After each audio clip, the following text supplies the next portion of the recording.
চিৰাকটা গাঁও পঞ্চায়তৰ চিৰাকটা পাৰ্টন আৰু টুকুৰাবান্ধা যোগাযোগ হোৱা ৰাস্তাটো বিচ্ছিন্ন হৈ গৈছে।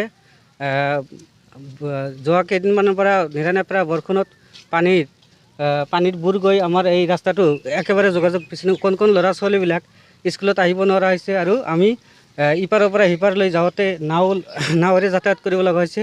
যোৱা তিনিমাহমান আগত এটা কনষ্ট্ৰাকশ্যনে আমাক চেংচন দিছিলে, কিন্তু ঊৰ্ধ্বতম কৰ্তৃপক্ষৰ হেমাহিৰ কাৰণে দুটা চুঙিৰে এইটো কালভাৰ্ট কৰি দিলে, কিন্তু কালভাৰ্টটো দুৰ্ভাগ্যবশতঃ এই পানীয়ে ছিঙি লৈ গ'ল। গতিকে আমি বৰ অসুবিধাৰ সন্মুখীন হৈছোঁ।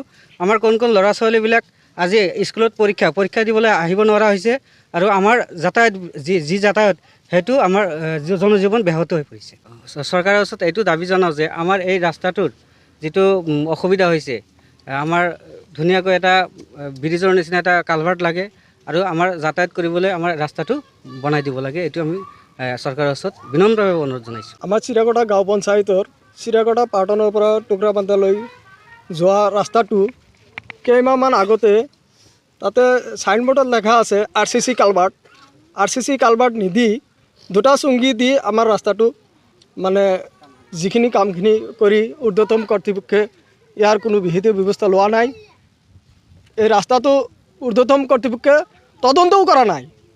তদন্ত নকৰি কেনেকৈ বিল মোকলাই দিলে সেইটো আমি দুখিত। আমাৰ এই কালভাৰ্টটো দিয়াৰ কাৰণে এই RCC কালভাৰ্ট নিদি চুঙিটো দিয়াৰ কাৰণে যে আমাৰ এই কেইদিনৰ পৰা নিৰানেপেৰা বৰষুণৰ ফলত ভাৰণি পানীয়ে আমাৰ এই ৰাস্তাটো ছিঙি লৈ যায় আৰু আমাৰ এইফালৰ 3-400মান ল'ৰা ছোৱালী কোন ল'ৰা ছোৱালী স্কুলত যাব পৰা নাই।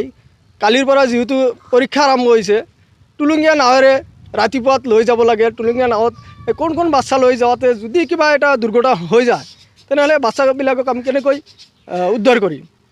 আমি চৰকাৰক অনুৰোধ জনাওঁ এই ৰাস্তাখনৰ কামৰ বিহিত ব্যৱস্থা কৰে যেন আৰু ঊৰ্ধ্বতম কৰ্তৃপক্ষে ইয়াৰ তদন্তমূলক বিহিত ব্যৱস্থা লয়।